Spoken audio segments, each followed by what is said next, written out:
பாடசாலை இறுதி சான்றிதழ் பரீட்சை 2024 விடைத்தாள் மீளாய்வுக்கான விண்ணப்பங்கள் இணையவழி ஊடாக மாத்திரம் கோரப்படுவதாக பரீட்சை ஆணையாளர் நாயகம் AKS இந்திகா குமாரி லியனகே அறிவித்துள்ளார். விண்ணப்பங்களை ஏற்றுக்கொள்வதற்கான இறுதி திகதி 2026/2/13 ஆகும் என விடுக்கப்பட்டுள்ள அறிக்கையில் தெரிவிக்கப்பட்டுள்ளது. டித்வா புயலினால் பாதிக்கப்பட்ட நுண் சிறு மற்றும் நடுத்தர அளவிலான வர்த்தக நடவடிக்கைகளை விரைவில் மீள ஆரம்பிப்பதற்கு தேவையான நடைமுறை மூலதன கடன்களை வழங்கும் நடவடிக்கைகள் தற்போது முன்னெடுக்கப்பட்டு வருகின்றன.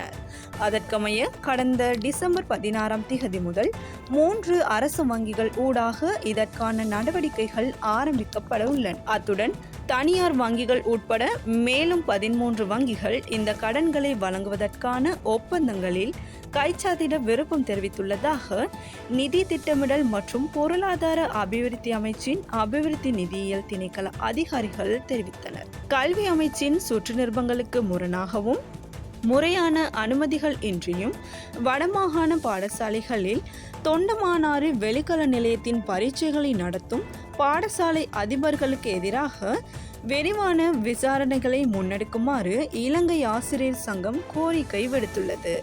இது தொடர்பில் இலங்கை ஆசிரியர் சங்கத்தினால் வடமாகாண கல்வி அமைச்சின் செயலாளருக்கு எழுத்து மூல முறைப்பாடு ஒன்று அனுப்பி வைக்கப்பட்டுள்ளது.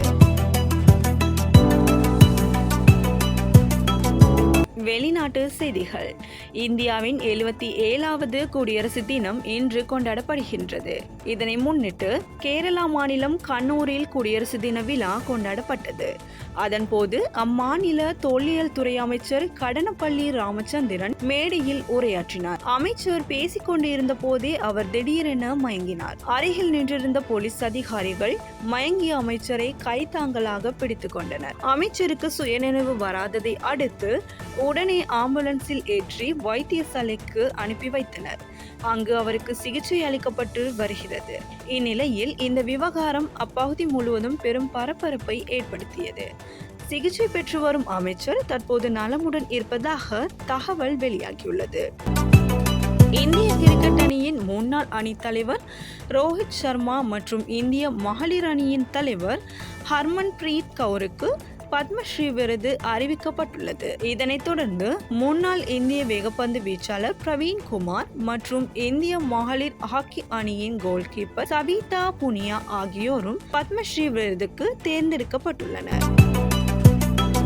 அமெரிக்காவில் கடும் பனிப்பொழிவு நிலவி வரும் நிலையில் இன்றும் நாளையும் பனிப்புயல் தாக்கும் என அதிகாரிகள் எச்சரிக்கை விடுத்துள்ளனர். நாட்டின் தென்மேற்கு மற்றும் மத்திய பகுதிகளை தாக்கும் இந்த பனிப்புயல் நியூ மெக்சிகோவில் இருந்து கடற்கரை வரை பரவுவதுடன் மத்திய அட்லாண்டிக் மற்றும் வடகிழக்கு மாகாணங்களையும் கடுமையாக பாதிக்கும் என தெரிவிக்கப்பட்டுள்ளது. இதன் தொடர்ச்சியாக அமெரிக்காவின் 15 மாகாணங்களில் அவசர நிலை அமுல்படுத்தப்பட்டுள்ளது. விளையாட்டு செய்திகள். U19 உலக கிண்ணம் சூப்பர் 6 ஆப்கானிஸ்தானை 4 விக்கெட்டுகள் வித்தியாசத்தில் வீழ்த்திய இலங்கை இளையோர் அணி. நமீபியாவின் விட்ஹோக்கில் நடைபெற்ற பரபரப்பான ஆட்டத்தில் 194 ஓட்டங்கள் என்ற இலக்கை 46.5 ஓவர்களில் 6 விக்கெட்டுகளை இழந்து எட்டிய இலங்கை இளையோர் அணி ஆப்கானிஸ்தானை 4 விக்கெட்டுகள் வித்தியாசத்தில் தோற்கடித்தது. முதலில் துடுப்படுத்தாடிய ஆப்கானிஸ்தான் அணி 49.5 ஓவர்களில் 193 ஓட்டங்களுக்கு ஆல் அவுட் ஆனது. பந்துவீச்சில் விரான் சமுதித்த மற்றும் குகதாஸ் மதுலன் தலா 2 விக்கெட்டுகளை கைப்பற்றினர். ஆசியா ஒலிம்பிக் கவுன்சில் தலைவர் பதவிக்கு ஷேக் ஜோவான் பின் ஹமாத் தல்தானி தெரிவு செய்யப்பட்டுள்ளார். உஸ்பெகிஸ்தானின் தாஷ்கண்டில் நடைபெற்ற ஆசிய ஒலிம்பிக் கவுன்சிலின் பொது சபை கூட்டத்தில் புதிய தலைவராக மாண்புமிகு ஷேக் ஜோவான் பின் ஹமாத் தல்தானி உத்தியோகபூர்வமாக தெரிவு செய்யப்பட்டார். கத்தார் ஒலிம்பிக் கமிட்டியின் தலைவராகவும் செயற்படும் அவர் ஆசிய விளையாட்டுகளை உலக தரத்திற்கு உயர்த்தும் நோக்குடன் செயல்பட்டு வருவதாக தெரிவிக்கப்பட்டுள்ளது. இங்கிலாந்து பிரீமியர் லீக்கில் ஆர்சனல் மைதானத்தில் ஞாயிற்றுக்கிழமை நடைபெற்ற அவ்வணியுடனான போட்டியில் 3-2 என்ற கோல் கணக்கில் மான்செஸ்டர் யுனைடெட் வென்றது. யுனைடெட் சார்பாக பிரைன் எம்புமோ, பட்ரிக் டோக்கு, மதேயுஸ் குன்ஹா ஆகியோர் தலா ஒவ்வொரு கோலை பெற்றனர். ஆர்சனல் சார்பாக மைக்கேல் மெரினோ ஒரு கோலை பெற்றதுடன் மற்றைய கோல் ஓன் கோல் முறையில் பெறப்பட்டிருந்தது. இந்நிலையில் நியூகாசில் யுனைடெட்டின் மைதானத்தில் நடைபெற்ற அவ்வணியுடனான போட்டியை 2-0 என்ற கோல் கணக்கில் அஸ்டன் வில்லா வென்றது. வில்லா சார்பாக எமி புயன்டியா, ஒலி வாட்கின்ஸ் ஆகியோர் தலா ஒவ்வொரு கோலை பெற்றனர்.